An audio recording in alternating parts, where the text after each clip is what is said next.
اور آج تمہارے ساتھ سیلیبریٹ کر رہی ہے، تم انجوائے کر رہے ہو، لیکن اتنی بے وفا ہے، اتنی بے وفا ہے کہ جیسے ہی تمہاری آنکھ بند ہو جائے گی تو معلوم یہ ہوا یہی دنیا تمہارے دشمن کے ساتھ، یہی دنیا تمہارے دوست کے ساتھ، یہی دنیا تمہاری اولاد کے ساتھ سیلیبریٹ کرے گی، تم کو بلا دے گی، تمہاری ضرورت بھی اس دنیا میں باقی نہیں رہ جائے گی۔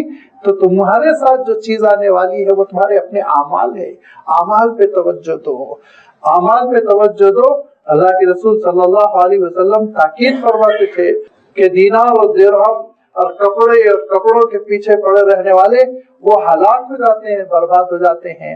اصل ہے عمل، عمل کے لیے جد و جہد کرو۔ اور خود پھر اللہ کے رسول صلی اللہ علیہ وسلم نے جو زندگی اختیار فرمائی وہ آپ جانتے ہیں، سادگی کی زندگی۔ میں نے بھی عرض کیا تھا اگر آپ چاہتے بڑی عالمی تجارتوں کے ذریعے سے اللہ کے رسول صلی اللہ علیہ وسلم اس مقام تک پہنچ جاتے جہاں تک پہنچنا کسی کے لیے ممکن نہ ہوتا۔ آپ کی ذہانت، آپ کا معاملہ فہمی، آپ کی دیانت، آپ کی امانت داری کون سی صفت تھی جو اللہ کے رسول صلی اللہ علیہ وسلم کو دنیا میں کامیاب نہ کراتی؟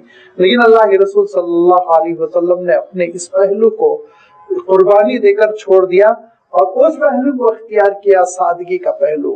مدینہ منورہ تشریف لائے اور 7ویں مہینے آپ کی جھوپڑی تیار ہو گئی تھی، چھوٹا سا وہ حجرہ۔ ہو سکتا آپ کو بے ادبی محسوس ہو رہی ہو، میں نے لفظ جھوپڑی استعمال کیا، لیکن وہ چھوٹا سا حجرہ کہ حضرت بی بی عائشہ رضی اللہ تعالیٰ عنہ کہتی ہے میں جب سیدھی کھڑی ہو جاتی تو میرا سر چھت کو لگنے لگتا۔ اور آپ جانتے ہیں کہ خواتین کا قدر چھوٹا ہوتا ہے مردوں سے، اور اتنا چھوٹا سا حجرہ کہ فرماتی ہے جب میں سوتی تھی اور اللہ کے رسول صلی اللہ علیہ وسلم رات میں نمازیں پڑھتے تو سجدہ کرتے وقت آپ صلی اللہ علیہ وسلم کو ضرورت پڑتی تو میرے پیر سے ہٹا کے سرکا کر جگہ خالی کرتے اور سجدہ کرتے۔ اتنا چھوٹا سا حجرہ جو آپ نے مدینہ منورہ کے قیام میں ابتدا میں 7ویں مہینے میں بنایا تو اللہ کے رسول صلی اللہ علیہ وسلم کی وفات ہو گئی، اس میں ایکسٹینشن نہیں ہوا، اس میں ایک بالش کا ایکسٹینشن نہیں ہوا۔ اور یہی نہیں بلکہ حضرت عائشہ فرماتی ہیں کہ وہ 2 چادریں تھی، کچھ ہتھیار تھے اور ایک مجنہ تھا، شلٹر، اس کے سوا آپ صلی اللہ علیہ وسلم کے پاس کوئی سامان نہیں، اور ایک خچر تھا، اس کے سوا آپ صلی اللہ علیہ وسلم کے پاس کوئی سامان نہیں۔ ہاں طاق میں تھوڑا سا آٹا رکھا تھا، تھوڑا سا آٹا طاق میں رکھا ہوا تھا۔ آپ صلی اللہ علیہ وسلم کی وفات کے بعد اسی میں سے میں لے رہی تھی، پکا رہی تھی، لے رہی تھی، پکا رہی تھی۔ پھر مجھے اچانک یہ احساس ہوا اس تھوڑے سے ڈبے میں رکھے ہوئے آٹے سے میں کب سے لے کر پکا رہی ہوں، ختم ہی نہیں ہوتا، لہذا ڈبے کو نکال کے تولا، کہا دوسرے دن وہ ختم ہو گیا۔ اگر وہ نہ توڑتی تو شاید وہ بہت دنوں تک جاری رہتا۔ اللہ کے رسول صلی اللہ علیہ وسلم نے جو حقیقت میں عرض کرنا چاہتا ہوں کہ مدینہ منورہ میں جس اسٹینڈرڈ سے زندگی شروع کی تھی اسی اسٹینڈرڈ پر وفات پا گئے۔ آج ہمارا عالم یہ ہے کہ ہم اپنی زندگی کی سطح کو بلند کرنے کے لیے، ہم اونچے اسٹینڈرڈ کی زندگی بسر کرنے کے لیے کمپٹیشن میں لگے ہوئے ہیں، اور ایک مقابلہ ہے، اور اس مقابلے میں جانے جا رہی ہیں، صبح سے شام تک کما رہے ہیں، اور اسی کی وجہ سے آخرت سے غفلت ہے، نمازیں قضا ہو رہی ہیں، زکوٰۃ کی ادائیگی میں کمی و بیشی ہوتی جا رہی ہے، صدقات ادا نہیں کر پا رہے ہیں، اور بسا لوگوں کا تو عالم یہ ہے کہ وہ حج جیسی نعمت سے بھی محروم نہیں۔ دنیا کمانا ہے، اسٹینڈرڈ بلند کرنا ہے۔ یہ اسٹینڈرڈ بلند کرنا یہ آخرت کے سلسلے میں ہو، روحانیت کے سلسلے میں ہو تو بڑی اچھی چیز، لیکن صرف دنیا کے حد تک اگر ہماری ہمتیں، کوششیں منحصر ہو کر رہ جائے تو پھر ارشاد فرمایا کہ یہ بڑا ناکامی کا سامان ہوتا ہے۔ دنیا کی جتنی نعمتیں ہوں گی یاد رکھیے اتنے سوالات ہوں گے، جتنی نعمتیں ہوں گی اللہ کے رسول صلی اللہ علیہ وسلم ارشاد فرماتے تھے تمہارے قدم قیامت میں ہٹ نہیں سکتے اس وقت تک جب تک کہ یہ جواب نہ دے دو مال کہاں سے کمایا تھا، کہاں خرچ کیا۔ لازمی بات ہے جتنا زیادہ کمایا اتنا زیادہ خرچ کیا، اسی لیے فرمایا بعض عمراء غریبوں سے 500 سال کے بعد جنت میں پہنچیں گے۔ فرمایا 500 سال تک حساب کتاب لسٹ پیش کرنا، آڈٹ ہوتی رہے گی، لہذا فرمایا کہ پھنسے رہیں گے لمبے حساب میں۔ یہ فرمایا اللہ کے رسول صلی اللہ علیہ وسلم نے ہر نعمت کا سوال ہوگا، ہر نعمت کا سوال ہوگا۔ لَتُسْأَلُنَّ يَوْمَئِذٍ عَنِ النَّعِيمِ، کہا نعمتوں کا ایسا سوال ہوگا، ایسا سوال ہوگا کہ حضرت ابو بکر صدیق رضی اللہ تعالیٰ عنہ، حضرت عمر رضی اللہ تعالیٰ عنہ دن کے وہ وقت گھر سے نکلے جو عام طور پر وہ نکلا نہیں کرتے تھے، 3 ساڑھے 3 بج رہے ہیں، دھوپ تیز ہے اور گھر سے باہر نکلے تو دیکھا دوسری جانب سے خود اللہ کے رسول صلی اللہ علیہ وسلم بھی تشریف لا رہے ہیں. تو اللہ کے رسول صلی اللہ علیہ وسلم نے پوچھا ما خرجکما، یہ بے وقت تم دونوں کیوں باہر نکلے؟ تو ہر دو نے کہا اللہ کے رسول یہ سوال تو ہم بھی کر سکتے ہیں کہ اس آرام کے وقت میں آپ باہر تشریف کیوں لائے؟ تو کہا الجو، بھوک کی وجہ سے میں گھر میں بیٹھ نہیں پایا، بے چینی ہوئی. تو حضرت ابوبکر حضرت عمر نے کہا بیعینی ہی یہی مسئلہ اللہ کے رسول ہمارے ساتھ بھی ہوا، بھوک سے بےتاب ہو کر ہم لوگ نکل پڑے. اللہ کے رسول صلی اللہ علیہ وسلم نے دونوں کو لیا. لینے کے بعد حضرت ابو الحیثم رضی اللہ تعالیٰ عنہ ایک انصاری صحابی تھے اور ان کے گھر کچھ مویشی بکریاں وغیرہ تھی، ان کے گھر پہنچے. تو ان کے گھر پہنچے تو وہ میٹھا پانی کنویں سے لے کر آ رہے تھے. دیکھا اللہ کے رسول صلی اللہ علیہ وسلم آئے ہوئے ہیں، حضرت ابوبکر بھی ہے، حضرت عمر بھی ہے. تو کہا آج تک میرے گھر اتنے بڑے اتنے معزز مہمان نہیں آئے. فوراً میٹھا پانی رکھا، کھجوریں رکھی اور اس کے چھری اٹھائی. تو اللہ کے رسول صلی اللہ علیہ وسلم نے کہا دیکھو دودھ دینے والی بکری کو ہرگز ذبح نہ کرنا، ایسی بکری یا ایسا بچڑا وہ ذبح کرو جو تمہارے کام نہیں آ رہا ہو. تو انہوں نے کہا اللہ کے رسول آج مجھے آپ خدمت کرنے دیجئے، میں خدمت کروں گا. لہذا فوراً انہوں نے بکری ذبح کی، گوشت بھونا اور آپ صلی اللہ علیہ وسلم کی خدمت میں رکھا.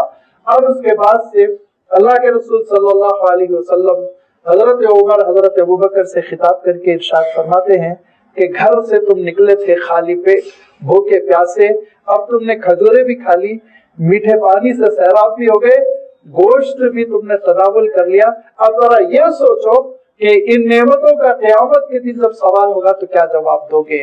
ان دونوں نے کہا کہ اللہ کے رسول بھوک سے ہم باہر نکلے تھے اور ضیافت ہوئی، ہماری میزبانی کی گئی، اس پر بھی سوال ہوگا. فرمایا لَتُسْأَلُنَّ يَوْمَئِذٍ عَنِ النَّعِيمِ، ایک ایک نعمت کا اللہ تعالیٰ سوال پوچھے گا تم سے، ایک ایک نعمت کا.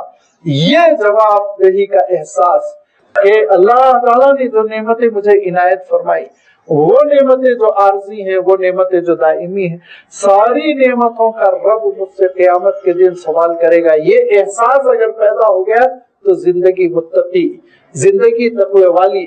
یہ احساس حضرت عبد الرحمن ابن عوف کو تھا، یہ احساس حضرت عثمان رضی اللہ تعالیٰ عنہ کا تھا، جن کے پیروں تلے خزانے تھے لیکن قدم نہیں ڈگمگائے. کیوں؟ اس لیے کہ احساس جواب دہی، اسی احساس جواب دہی کو تقوی کہتے ہیں. اور اسی تقوی کے بارے میں ارشاد فرمایا وَإِن كُلُّ ذَلِكَ لَمَّا مَتَاعُ الْحَيَاةِ الدُّنْيَا، ساری چیزیں یہ دنیا کا ساز و سامان ہے، کام آنے والی چیز کیا ہے؟ وَالْآخِرَةُ عِندَ رَبِّكَ لِلْمُتَّقِينَ، آخرت کی کامیابی تو رب کے پاس اہل تقوی کے لیے ہے. دولت مند ہو نہ رہو، غریب رہو امیر رہو، حسین رہو غیر حسین رہو، شہرت ملے نہ ملے، حکمرانی ملے نہ ملے، تقوی تم ضرور اپناؤ. یاد رکھو تقوی کی ڈگر پر چلو گے تو پھر وَالْعَاقِبَةُ لِلْمُتَّقِينَ بھی ارشاد فرمایا کہ آخری کامیابی تو اہل تقوی ہی کو نصیب ہوگی. تقوی کس کو کہتے ہیں؟ جواب کا احساس، جواب دہی کا احساس کہ میں آزاد نہیں ہوں، قیامت کے دن رب کے دربار میں مجھے جواب دینا. یہ جواب دہی کا احساس یہ ایک نظریے کا نام نہیں ہے، یہ خیالات کا نام نہیں ہے، یہ ایک عمل کا نام ہے. اور جس کو جواب دہی کا احساس ہوتا ہے وہ رحمان سے غافل نہیں ہوتا، وہ اپنے رب سے غافل نہیں ہوتا، اپنے مولا سے غافل نہیں ہوتا.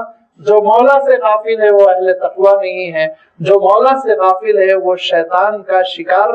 اللہ تعالیٰ نے آگے اسی حقیقت کو بیان فرمایا وَمَن يَعْشُ عَن ذِكْرِ الرَّحْمَنِ نُقَيِّضْ لَهُ شَيْطَانًا. آگے انشاءاللہ اس کی تشریح اور وضاحت آپ کی خدمت میں رکھ دی جائے گی. وآخر دعوانا ان الحمد للہ رب العالمین.